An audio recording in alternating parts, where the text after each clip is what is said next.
A customer types, "How do I stop being charged after I cancel?" Your help center contains the exact answer, but search returns articles about invoices, refunds, and failed payments because the customer never used the phrase subscription cancellation. The information exists, the words do not match. That gap is where modern search systems fail and where embeddings change the architecture.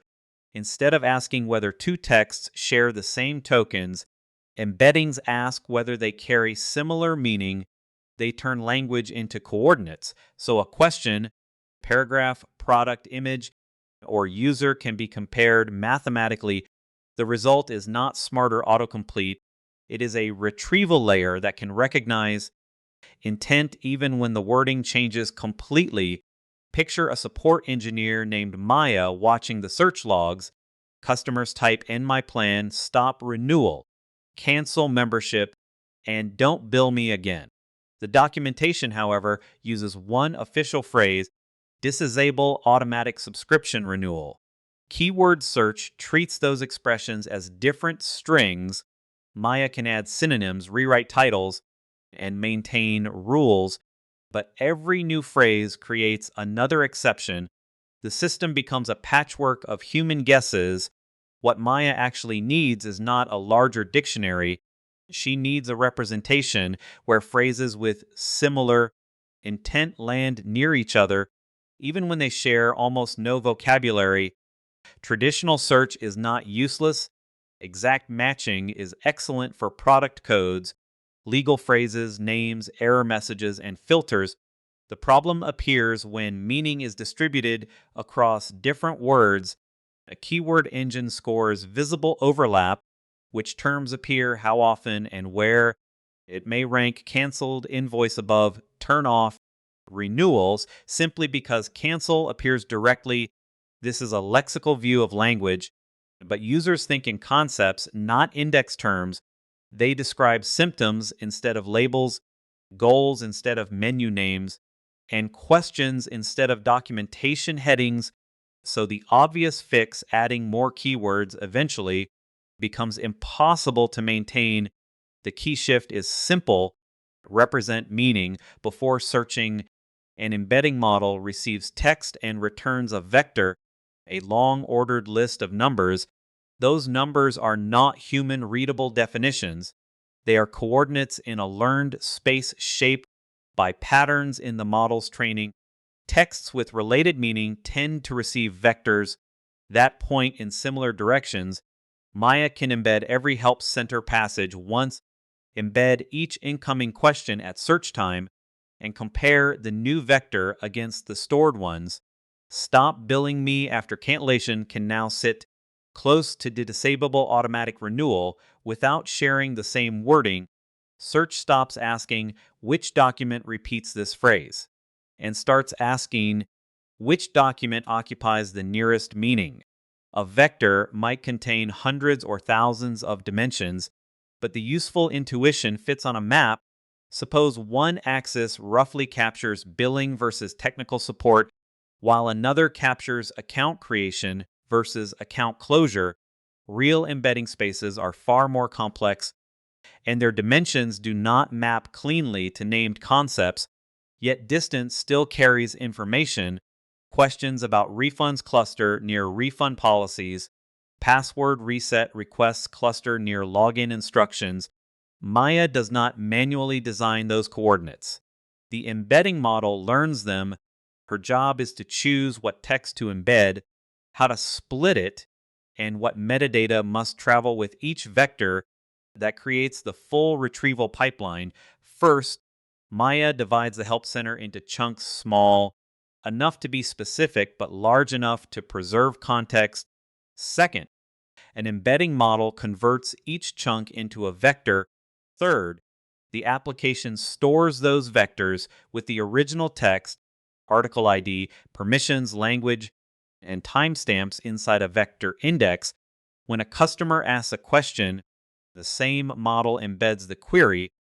The index performs nearest neighbor search and returns the closest chunks. Finally, The system can display those results directly or pass them into a language model as evidence. Embeddings do not answer the question, they decide which evidence gets a chance to answer it. Similarity still needs a score. A common choice is cosine similarity, which compares the angle between two vectors rather than their raw length. Vectors pointing in nearly the same direction receive a high similarity score. Unrelated vectors point elsewhere. Other systems use dot product or Euclidean distance. Depending on how the embedding model and index are designed, the formula matters less than consistency. Use the comparison method recommended for the model, normalize when required, and evaluate on real queries. A mathematically closed vector is only useful when it retrieves the passage a user actually needed. The next challenge is speed. Maya may have 10,000 chunks today and millions later. Comparing every query against every stored vector would be exact but expensive. Vector databases therefore use approximate nearest neighbor indexes to search efficiently. Structures such as HNSW trade a small amount of perfect recall for dramatically faster retrieval. The system explores promising regions of the vector space instead of scanning every point. This is why semantic search can feel instant at scale, but approximate search adds tuning choices, candidate count, index parameters, filters, latency budgets, and the number of results returned for re-ranking. Now pressure test Maya's system. The top result is semantically related, but it belongs to an outdated pricing plan. Another result describes cancellation for enterprise customers while the user has a personal account. A third passage is close in meaning but lacks the crucial deadline. Embeddings capture similarity, not truth, freshness, permissions, or business rules. That is the hidden failure mode. A vector can retrieve the wrong answer for the right topic. Strong systems yet combine semantic scores with metadata filters, keyword signals, recency, access control, and re-ranking, meaning narrows the search space. Structured constraints decide what is actually eligible. Chunking can break retrieval before the vector index ever runs. If chunks are too large, one vector compresses several unrelated ideas and returns vague matches. If they are too small, the answer loses surrounding conditions, exceptions, and definitions. A heading may say Kanzendation, while the paragraph beneath it contains the real policy. Separating them destroys meaning. Maya tests chunk boundaries by document structure, not arbitrary character counts alone. She preserves headings, overlaps related passages when useful, and stores links back to the source. Good embeddings cannot recover context that preprocessing removed. Operationalizing semantic search requires evaluation, not intuition. Maya builds a test set of real customer questions and labels which passages should be retrieved. She measures recall at a chosen cutoff. Did the correct passage appear in the top results? She also checks precision, latency, filter accuracy, and failures by language or query type. Then she compares embedding models, chunk sizes, hybrid search weights, and re-rankers against the same set. The best demo result is irrelevant if common queries fail silently. Retrieval quality becomes an engineering metric, versioned and tested whenever documents, models, or indexing logic change. Once this works, the same pattern extends beyond support. Products can be matched to descriptions, resumes to roles, incidents to previous fixes, images to captions, and research questions to relevant papers. The object changes, but the architecture remains. Encode, index, compare, retrieve.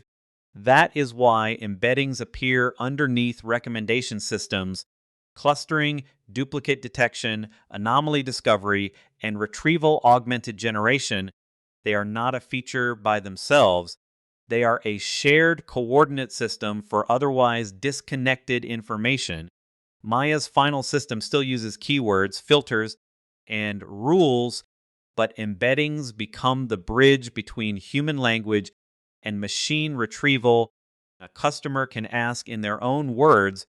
The system can locate evidence written in different words, and a language model can answer from that evidence instead of guessing from memory. The strategic implication is larger than better search. Once software can compare meaning numerically, unstructured knowledge becomes indexable, rankable, and reusable across applications. The database no longer waits for an exact phrase, it can respond to intent. Embeddings are the moment search stops matching text and starts navigating meaning, and that navigation becomes the foundation for knowledge aware AI.